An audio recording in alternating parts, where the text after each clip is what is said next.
there, it's Flamey. And today we are going to be reviewing Doll Eye, which is a horror game made by Twisted Doctor, aka Skrill or Jeremy. He usually makes animations, specifically horror animations, on YouTube, and I'll link his channel in the description below and probably at the end of this video, because his work is magnificent.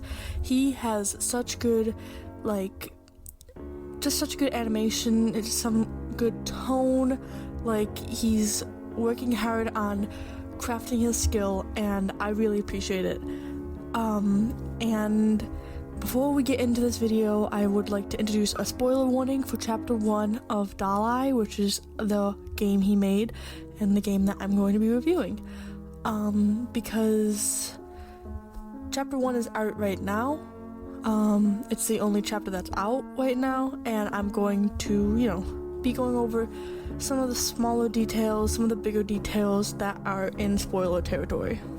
So this video is probably going to be a little bit longer than most of my videos, because there's a lot of carefully planned things and ideas that I want to get across. So there's going to be multiple different parts. The first part is going to be my personal history with this creator, who I'm going to be calling Skrill from now on, or just say Twisted Doctor, since that's his username. The second part is going to be the overall story. The third part are going to be how the characters are written, specifically the characters. The fourth one is going to be the artwork. The fifth one's going to be the writing as a whole and the concepts as a whole.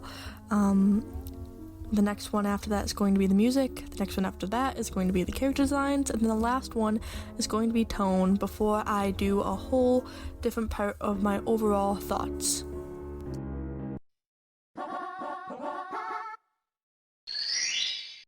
Okay, so part 1, which is just going to be, a little bit of my personal history with Skrill.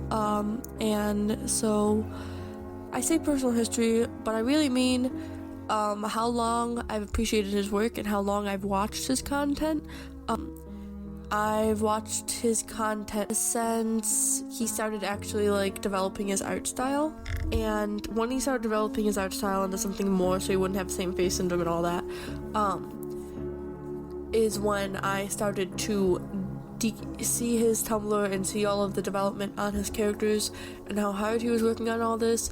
I've made fan art for him in the past. I even made fan art for him this October, and I drew one of his characters, Mystery, and I think Mystery will be in this game in Chapter 2.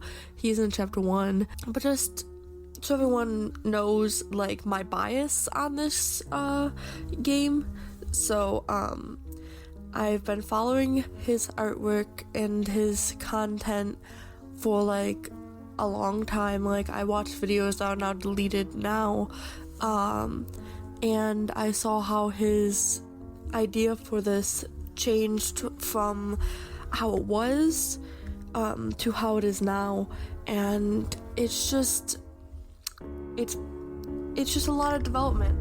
And I know I'm kind of saying the same words over and over again, but that's just how it is, Yeah, I've appreciated his work for the longest time. Other than that, though, I did try and look with a critical lens at this game and at, the music and everything. So yeah.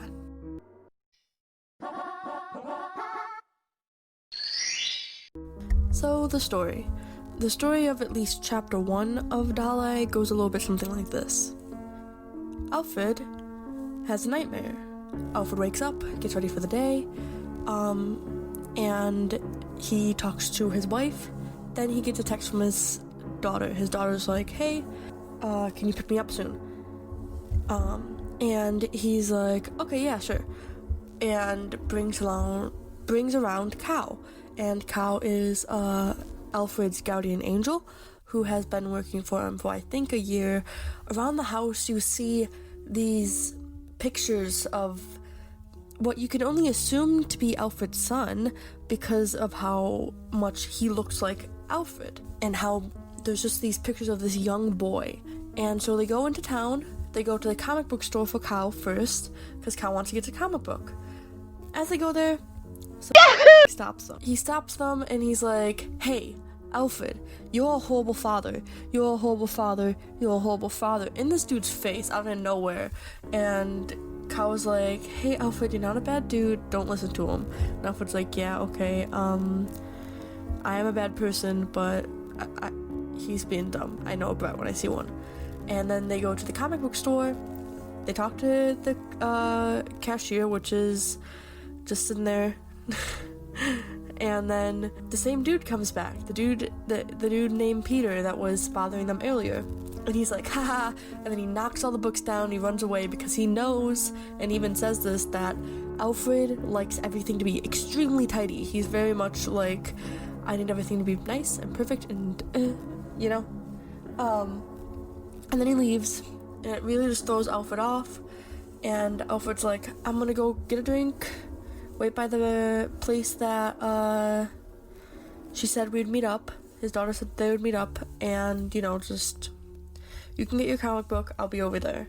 And Kyle's like, okay. And then you follow Alfred, you go to the bar, and you talk to this man who overhears Alfred talk about how his son is buried in a different town, and they have to go, you know, see him since it's been a year since his son died. And then this random dude was like, nope, you'll die if you go over there, it's dangerous, my daughter died over there near the hospital, blah blah blah. And they're kind of connecting and talking about, you know, how they faced death in their life.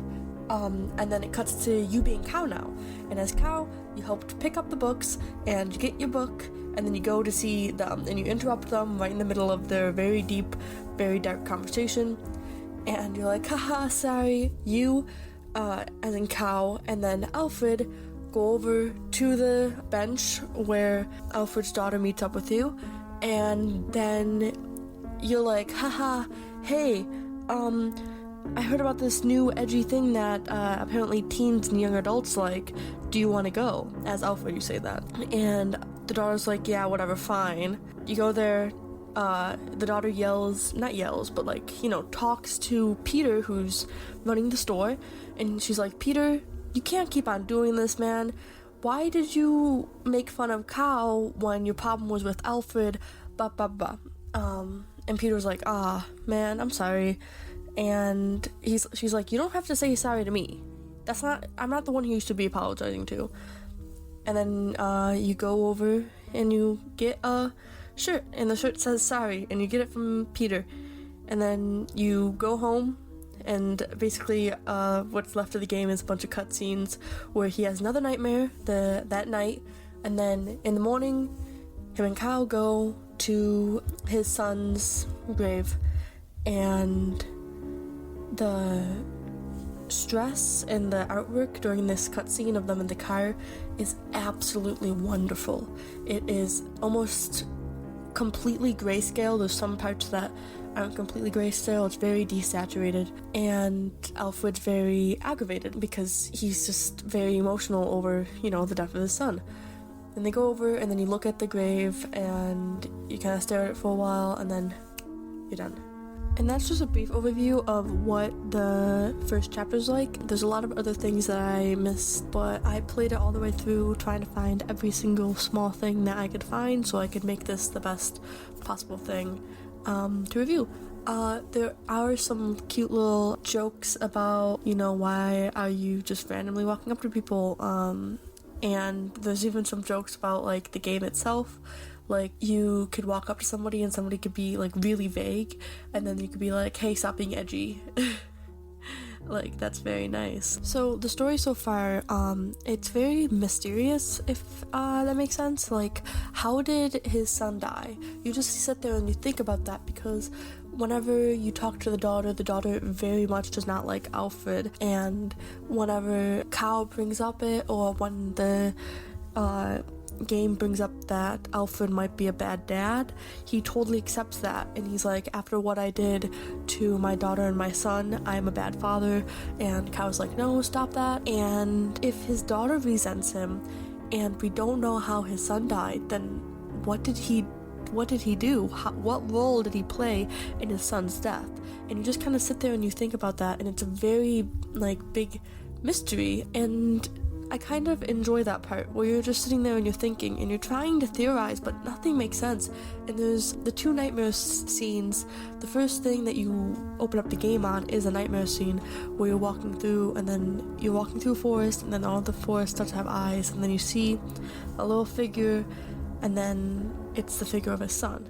And you're just like, how did he die? Was Alfred the first one who found him? Was Alfred supposed to be taking care of him and then something bad happened? It's like a good type of mystery where you just sit there and you have to think for however long. It's great. And at the same time, there's little mysteries too, like, what does Alfred need medication for? Is it just a physical health thing, or is it a mental health thing? Is Cow connected to his son dying? I'm pretty sure Cow is connected to his son dying, since it said that Cow has been living with them for about a year, and because his son has died for about a year. So does Cow connect to the death by being a part of it, or does Cow connect to the death by Alfred's mental state being bad and then him needing a guardian angel? Was his death supernatural in a way that warrants the person responsible maybe to need a guardian angel after that? It's weird because, like, you see every single character is kind of impacted by it, except for his wife, who is just kind of trying to make him feel better and not being like, after the situation. She doesn't say anything like that. She's just like, oh look, this is us. They're looking at pictures. Oh look, this is us when we were in our wedding, blah blah blah, and not like really going over their son at all, even though they have pictures of their son on their computer. It's really good. Like, the mystery element is really good of it. The small horror bits, like you get a small horror cutscenes in the beginning, are really good. One of them made me jump, and yeah, like overall the story is really good. It has a lot of potential.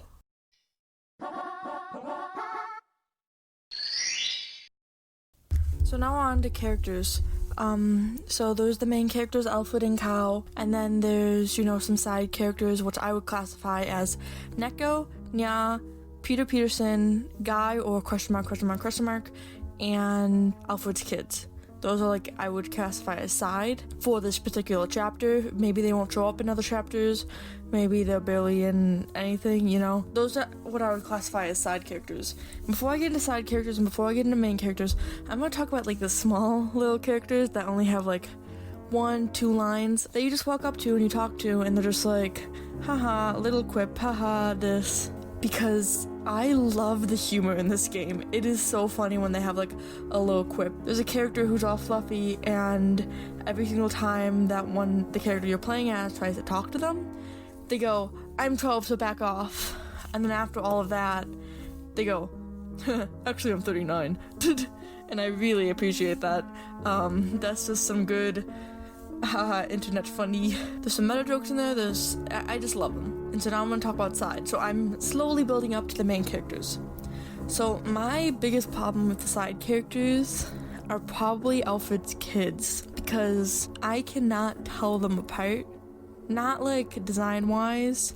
They look very different design wise. They're very different. They have different personalities. The daughter's older. It's name wise, because the difference between their names is that the A and the I is changed. One of the names is S-H-A-I. The other one is S-H-I-A. I don't know how to pronounce them, because you could say one of them is Shy and the other one's Shia, but you could say that one of them's I and then one of them's Shia. It's weird. I don't know how to pronounce them. I haven't seen them before personally. It might just be because I'm American and I haven't seen these names before. They're clearly, like, I think they're some Asian name, either that or they're made up. And I'm not saying oh bad name, haha. I'm just saying I was confused and my friend was confused. I think that Neko Inya, who are little, what is it? They sell comic books. I feel like it's easier to tell them apart because you meet Inya first, and you talk to Nya, and Nya's like, yeah, my brother Necco's upstairs. And then you go upstairs to Necco, and Necco's upstairs, and you don't talk to him until, like, let's say 75% through the game. And so I feel like that's an example of good naming, because one, their names mean, like, the same thing. Like, Necco means cat, I think, in Japanese, and Nya is just, like, what a cat says if you were to be like, haha, cat says Nya. In Japanese, instead of saying, oh, a cat says meow. And so, like, I know how their names are similar in that way, but they're not exactly the same, you know? They're not, like, super close. Like, it's not nya and nyo, you know? And that, plus the fact that we got introduced to one, and then we slowly got to introduce to the other. Instead, I feel like the problem with Shy and Shia is that we see Shy first, but we don't know his name first. He doesn't come up to us and he's like, hi, I'm Shy, or Alfred's not like, oh, that's my son, Shy, because he's a very sensitive subject. And I understand that he's a very sensitive subject, but, like, even, like, a little thing that says, hey, here's a self-portrait of myself, Shy, and that before we meet Shia, I feel like that would kind of, you know, concretely put, hey, his name is Shy, so it's not that confusing. Like, you don't have to change the names at all, like, just that.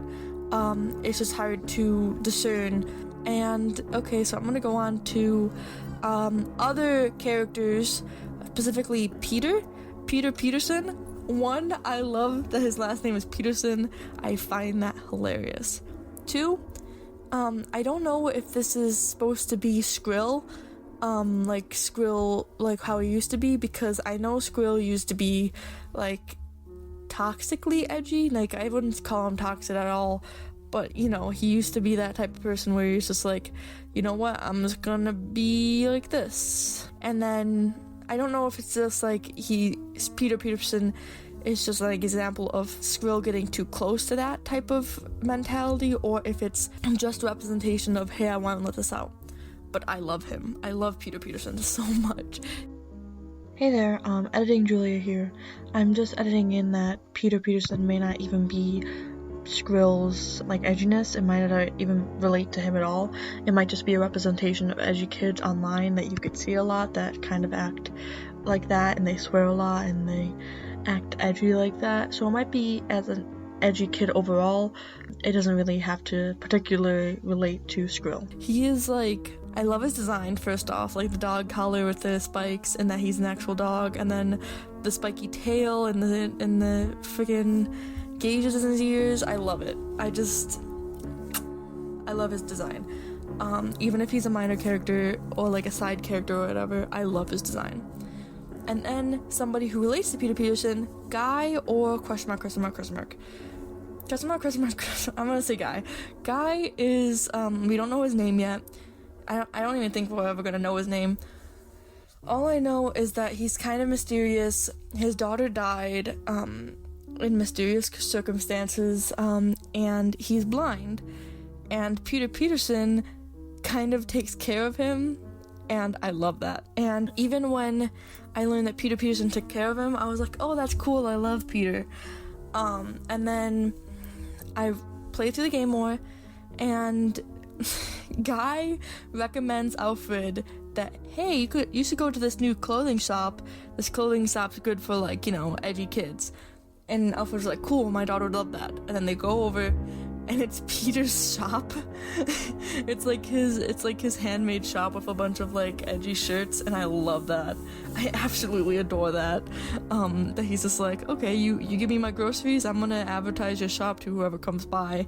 It's kind of like I don't know, it's kind of like a sweet, like, found family thing in my head, at least. And I don't know, they're just sweet all around. Even though I think Skrill made an animation on his second channel. I'm gonna, if there is an animation with Peterson and Guy in it, I will link it. But I'm not sure if it's just, like, something I made up or not. So there's also Neko Inya. I mentioned them before, but I love these siblings. I love them so much. They're one of the characters that Skrill had before in his other stuff, in his other his other comic and everything, he's had these characters for a long time, just like how he's had Mystery and Alfred and Cow for a long time, and I love them. I find them like Necco to be very endearing, and I find Inya to be just so chaotic, and I just love them. I know that they aren't introduced together, and you don't really see their dynamic yet, but I just like them on their own because Nya's like, hey, don't mess with my brother, I'll claw your eyes out or whatever. I like that edginess, but it's not too edgy, you know? It's not like meanly edgy, it's just like, hey, don't mess with my brother, that's my brother. You could probably see this as I'm editing, but here are some drawings I drew of Neko Inya, and you probably saw that for Peterson and Guy as well. And I think there's two other characters that are side characters, which is Alfred's wife, and I don't really have anything to say about her. I kind of like her, you know, she's okay, she's good. She's just not my favorite. I don't really have anything to say about her. And then there's Oliver, and Oliver is, again, one of those characters that he's kept for a very long time. And Oliver's a shark that's a bartender, and I think that's adorable. Again, here's another drawing. He's made Oliver over the years be a little bit chunky. He's made him have a little bite in his arm. I'm kind of scared about what that means. Like, I'm thinking about, like, in this universe, are fish sentient, or do they just eat fish? In this universe, did someone try and bite his arm to make that shark fin soup thing? There's a meal where you eat shark fin, and it's very dangerous because then people just hunt down sharks, cut off their fin, and then leave them to die in the water. And I don't know if that's like somebody took a bite out of it, or if it just looks like that. If it just looks like that, I'm sorry I made fun of you, Oliver. But I find that, like, interesting. I find that, you know, some sharks are very, ooh, scary shark, in real life, and people just think they're terrifying. I wouldn't say they're terrifying. I would just say that they're like any animal. Whales are scarier than sharks. Have you seen them? Terrifying. So it might be like, oh, look, he's sweet and nice and, like, just generally, like, looking out for Alfred. They had a little conversation where he's just like, hey, it's okay, they're just kids can be, and I think that makes Oliver, like, all sweet and nice and caring, you know? And it's like a, you know, oh, this is a shark character, the shark character's gonna be very mean. And he's not. I love that.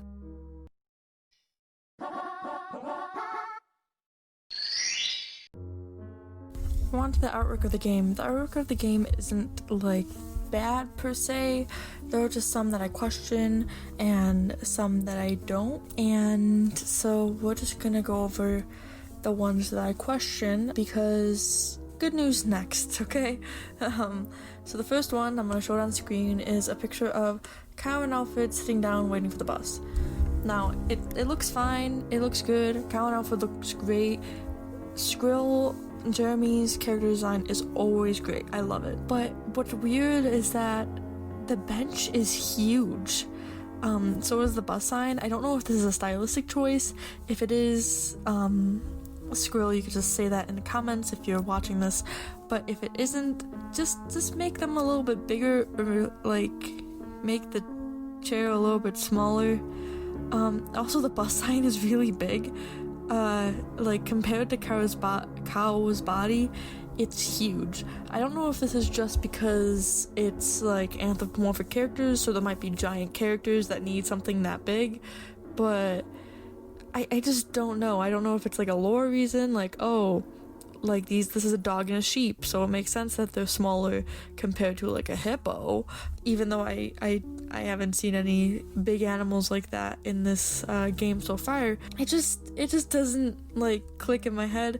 It might just look weird because I'm used to making everything in proportion, and it's just stylized, but still, it just kind of looks weird. Other than that, it's fine. The second one, which is on screen now, is a picture of Alfred Oliver and Guy in the foreground, Alfred and Oliver are in the background, and the shadows. From what we see of the fish place doesn't have lighting like that, and the lighting looks kind of weird, because like the only lighting that there would be from the windows, and I understand you're trying to make this look like dark versus, it gets better. And the way you could have done that is you could have had light somewhere around where Guy is, make some light right there, and then make not as much light in the back, because I don't know, what if it's because it's the morning or like the middle of the day, the sushi bar, it's a bar, right? It's like a restaurant bar. Anyways, it doesn't have as much lights on, and let's say the lights are on, then you could just make them in a little spot, in a little pocket where there isn't light. And again, proportions, this is what makes me think the other one was just because of like stylization reasons, because Alfred's legs look huge. I'm pretty sure that's just stylization though. The main issue I only have with this work is the lighting looks weird. Like, I don't know where that light's coming from. Is there a sky roof? If not, if there's a sky roof, I will make a correction being like, oops, sorry. And then the third one is a still of Necco here.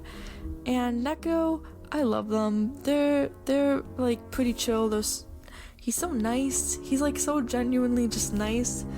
But something that confused my friend while we were playing, because we played this together, is his face. Clearly you're not supposed to see his mouth or his eyes, but she got really confused, because usually when there's a character where you can't see his eyes because of the shadow is way more darker, and the shadow is so light here that it just looks like it could be part of his fur color. That and the cat behind him, behind his tail, I know they're both cats, but the cat behind his tail, you can't really tell where his face is. Maybe it's just because I can't see it, but I can't see where the cat's face is. I think it's just like 3 lines, right? It's just their faces look kind of weird. Other than that, like, you could make it like a little bit darker, and I would be like, okay, yeah, cool, that looks fine. And so it won't be as confusing, because you don't want to confuse people here. The other two, are just nitpicks on my part, but this part, I showed it to even my sister, who's not an artist, and she was like, she watches anime, she like knows what you're trying to do here, but she's still like, yeah, that shadow just looks kind of light, and it looks kind of like it's skin pattern instead of that. So other than that, like, I love the background. The background really contrasts with his colors. And let's go on to art pieces that I like. Those are just some of them that I question. Yeah. So I'm mostly going to be talking about overall scenes, because dang, does Skrill know how to make scenes look so good. So the first scene I'm going to talk about is one of the last ones. So it's Cal and Alfred going to the place where Alfred's son died. And the color palette, it's like purples, but it's not purples, It's purples, but it's also grayscale purples. It's one monotone, a bunch of purples, and it's great. I love this. It looks so pretty and just appealing. And then right after that, even the, I don't know what it's called, 8-bit, even the pixel drawing of Alfred's character and the gravestone still carry that purpose, I guess, and it still looks just great. I'm gonna flash up a couple pictures of that scene, because there's certain moments that I just really love of that scene looking pretty. In between that scene, they talk about Guy, and they show Guy in a purple background with the black. When Alfred talks to Guy, there's a lot of that purple color, and I love it, because Guy is mostly made out of black and that purple color.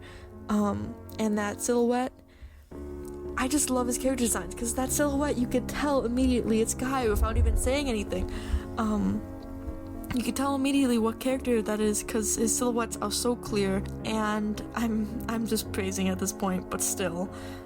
So let's go a bit earlier in the thing. So I really love how he uses purple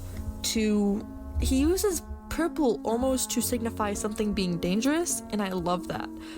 Because even here with this picture of Nya, there's purple behind her when there wasn't purple behind her before, I don't think, and that purple makes everything darker, plus you made everything darker in general to show off that creepy vibe, and I feel like purple is going to keep on being a theme of danger with these characters and with everything here. So I can't wait to see that more implemented.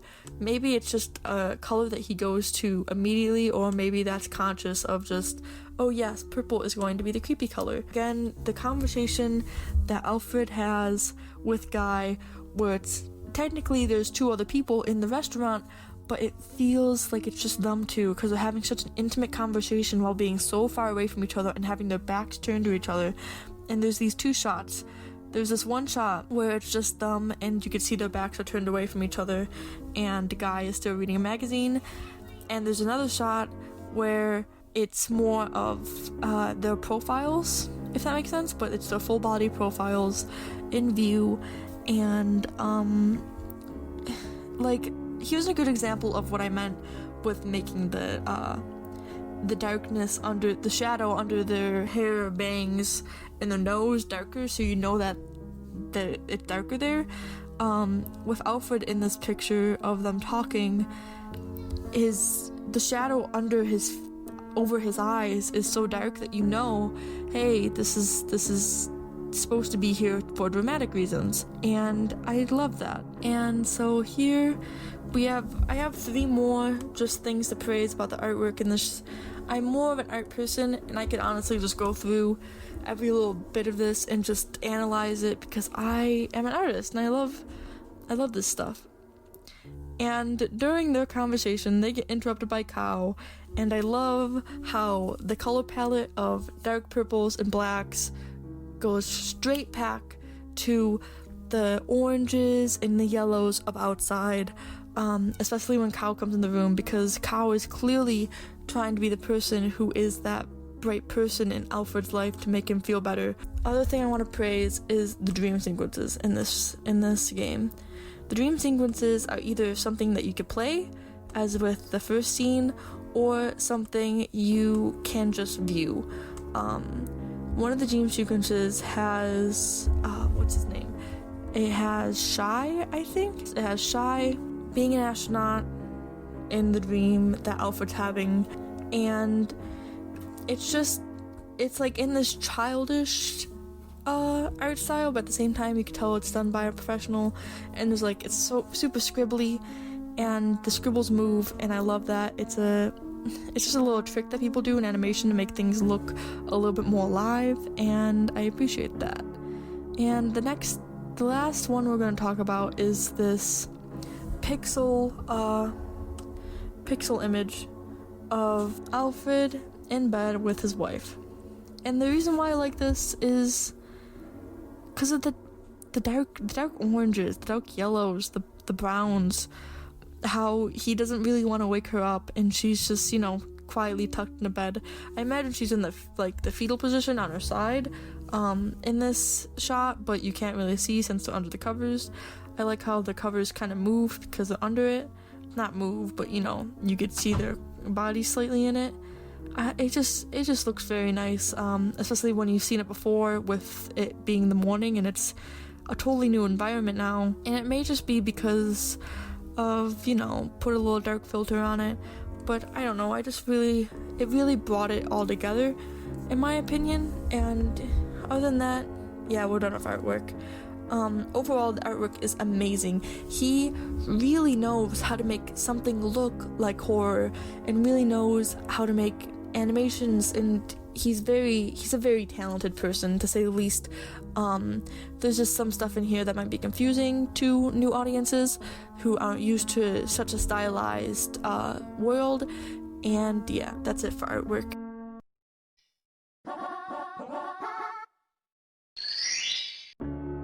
Now I'm gonna review the writing. I need to preface this with, I'm still learning about writing. With me, stuff either seems to be like, oh my god, it's a godsend, or oh my god, it's bad, based on what other people's opinions are, and I really need to just focus on my own opinion instead of just being like, haha, yeah, let me just terraform that opinion into my own. So I'm gonna try my best. With this stuff, seems to be either way on the nose or not on the nose enough. I don't know, like, not on the nose enough is a good example for Shy's death. Sorry, I still have a problem with figuring out who's his son and who's his daughter. Shy's death, I know it might be a mystery, I know it's probably kept a mystery. Stuff like Shy's death or stuff like Alfred's medication is a good example of stuff isn't on the nose enough, because I don't know if that's supposed to be an actual mystery. I think that might be, the medication might be just from like mental reasons because of all the stuff that's been happening with his mental state and the death of his son, but that isn't made clear enough, you know what I mean? It just isn't clear. It's kind of swayed one way or the other. I like how when stuff's on the nose, I'm not saying that as a bad thing. Actually, I kind of love it, especially with the Peterson stuff. It's kind of on the nose, but it's on the nose in a good way. You know, it's kind of like, oh, he's clearly being edgy for attention, and that's great. But stuff being a little bit, like, I don't mean that statement. Stuff either seems to be way too on the nose or not on the nose enough as a bad thing, except for the not on the nose enough thing. Because being on the nose is good, in my opinion. Because I think the genre of this is supposed to just be horror. Not horror comedy, not horror mystery. It's just supposed to be horror. And horror, any show could have a little bit of mystery without being in the mystery genre. That's fine. I don't need to know exactly how his son died.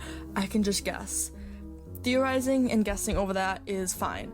Like, that's fine. But stuff like not on the nose enough with the medication. Like, I don't know if that's supposed to be a mystery or not. I don't think it's supposed to be a mystery. It isn't framed as a mystery as much as his son's death is. I wrote down some quotes I like in here. I'm gonna display them on the screen right now. These 3 quotes right here is from, the first one is from Alfred, the second one's from Guy, and the third one's from Alfred again. I love that because, the first one's from Guy, the second 2 are from Alfred.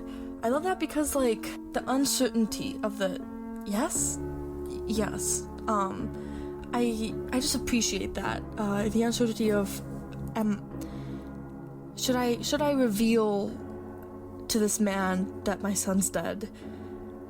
Well, honesty is the best policy. I like that he thought that between those. I like how his daughter's dialogue, and how she reacts and interacts with Alfred, about how she's super nice to Cal, and then when it's to Alfred, she's just like, no, I'm not dealing with this today. I appreciate that. Like, that just, like, maybe, I don't know her character well enough, so I don't know, but maybe she could be, like, kind of mean like that, but not too mean, because, you know, you don't want to upset your parent. If you're upset with them, in my experience anyways, with a personality like this, I've met people who are kind of like her, they will be upset with them and they will be kind of mean to them, but at the same time, they won't want to push it too far. You never want to, like, push it too far, you know? You never want to be like, shut up. Instead just the ignoring of Alfred's words is way better than saying outright that she doesn't want to talk to him or anything. Just the silent treatment is, like, the biggest thing for someone with that type of personality. That might not be her personality exactly. I don't know. Again, this is going to be a lot of I don't knows because I'm not that well versed in writing yet. I love everyone calling Alfred an old man, because, like, that's what I do with fictional characters. I'm like, oh, he's just an old man. It seems a little bit too much like people are not scared of saying their opinion, and that's fine. People don't have to be scared about saying their opinion. It's just that more likely people are scared of saying their opinion than they are on the internet. On the internet, somebody would just be like, haha, old man, and he'll just be like, oh, okay. You know, in real life, people might just be like, oh, look at that old man over there, and then talk to their friend about it, not really be like, haha, old man. But that just might be me. I love that they called him old man, though. I think that's hilarious, even though he's not that old. The talk at the end between Alfred and Cow is it's like perfect to me. I love the emotion that's conveyed in there with just simple sentences from a frustrated Alfred who's going through a lot mentally, and then Cow is just like blabbering on and on to try and make it seem better. I appreciate that. That's usually how people initially react to situations like this, where they're uncomfortable. I kind of, there's sometimes I have a bit of a problem with Alfred going too much into all of his feelings verbally too quick. Like, he might be thinking, oh yeah, I'm a horrible person, but he won't say outright, oh yeah, I'm a horrible person, unless people are like, directly confronting that. Like, there's a scene where Peter is like, you're a horrible father, you're a bad person, blah blah blah, and then Cow's like, hey, there's no such thing as good or bad. And instead of Alfred being like, yeah, there is such a good thing as good and bad, I'm a bad person, instead of saying I'm a bad person, he could have just kind of shoved those feelings a little bit and said, you're wrong, you're either good or bad, and that's that. To kind of show off his self-loathing without being like, without outright saying, I hate myself, At least, like, that's how I would put it. I wouldn't put him saying, I am a bad person, though. I would have him saying, well, there are such things as good and bad people. I've seen it before, or something like that, Take everything in this section with a grain of salt. I know more about artwork more. Take that more seriously, I guess.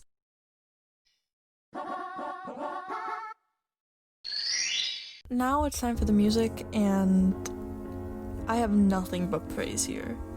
I think that Skrill, he commissioned some work, or like worked with an artist, and I think he may have made some himself. If not, he didn't, but whoever worked on this music, chef's kiss.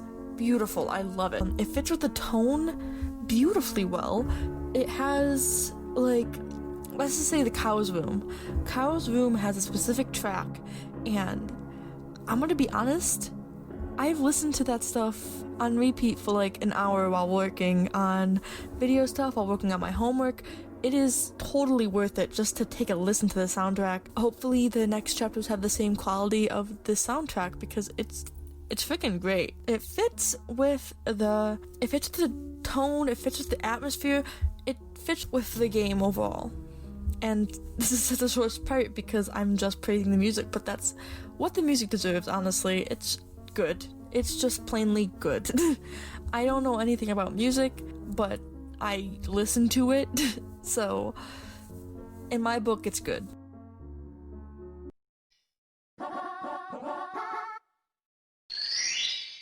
Now, I know it's a bit weird that I have character design as a separate one from art. That's because I know more about character design as a whole. Like, character design is my thing, You could probably see all my character designs on my channel if you want to check that out. And just Skrill's style and how he designs is just so unique and so, I don't know how to describe it. It's unique, it's different, it's weird in a good way. It's weird definitely in a good way, not in a bad way. He knows how to, like, put in that notion of shape language, and everything's, like, very blocky and kind of, it reminds me of Panty and Stocking a lot, except less line width, if that makes sense. It's not as bold as Panty and Stocking, I mean. And it looks so good. Some notable ones I'm just gonna put up: Alfred and Cow. Mystery. I know he worked very hard on Mystery's character design. Alfred's and Cow's, like, the size difference, and then the fact that Alfred's kind of like a normal size, Cow's a very small size, and then Mystery's large, like very like tall and lanky. It's good. It's a good trio of characters. Again, Mystery isn't in this one yet, but you could probably find a lot of Mystery drawings with Skrill's social medias. There's another one I really like is Peterson's. It's edgy and like very triangle oriented, but also has some good squares in there to show off that, hey, he's not like actually like evil or anything. He's just an edgelord. And he needs to like kind of get over being a jerk to people. I really like how Oliver's went from like kind of like the same body syndrome he had and the same face syndrome he had to just big boy, big shark man. He is chunky, he will serve you some food. All the ones I really liked about characterization also goes for character design. So, Neko Inya. I know Neko Inya were based off Hitalia character. I don't really know Hitalia well. I don't really want to get into it. But I looked at the character's design, I compared them to Neko Inya's. I feel like Skrill kind of branched out well with the character design. Yeah.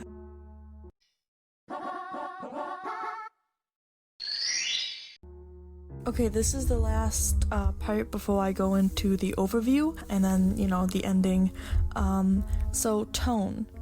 Tone is also like expertly crafted. I don't think there's a moment where tone is broken. There might be some moments, but when he really wants to push a tone that is very somber or very creepy, he does it. He just when things are a little like not creepy completely or not somber completely but kind of on edge, he knows the perfect right amount of edge that keeps on rising until you're like, ooh, I'm kind of scared, I'm kind of have the shivers.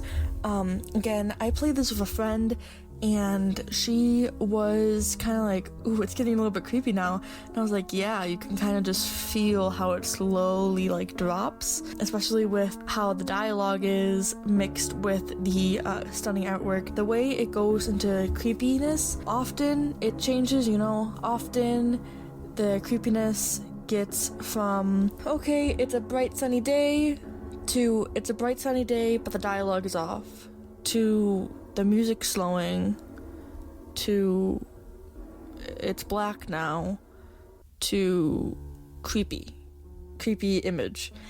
And I appreciate that. That's like he does a version of just bright and happy, like colorful, bright colors, all this with creepy dialogue so well that it doesn't feel like it's misplaced. That's all I really have to say about tone. Again, I'm not really that good at writing.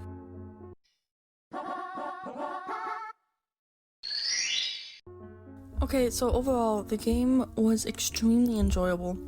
I would give it a 8 out of 10, maybe 8.5 to a 9 out of 10, somewhere in between those two numbers. It's good overall, it just needs some fixes to help it go along, and I'm so excited for more. I know that, Skrill can make great content. He has in the past, he has now, especially when, he's literally hosting a map meaning multi-animated project that is for an official music video. The dude knows his weaknesses, he knows his strengths, and he really works with those. And I can't help but appreciate that. It's a good game. It's a good game overall. I had so much fun playing it. I played it 3 times for this video, and yeah, it just needs some fixes.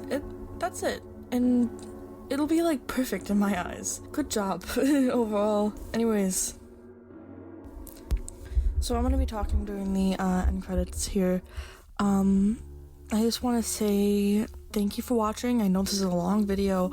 I know my audio is long at least. I hope that whoever sees this has a good time with it, has some fun, has some thinky thoughties, what I'm talking about. I probably make no sense. And yeah, have a good day, stay safe. I'm sorry for uploading not that much. I made a whole script for this, and I am not used to doing that. I usually just have bullet points. So yeah, bye.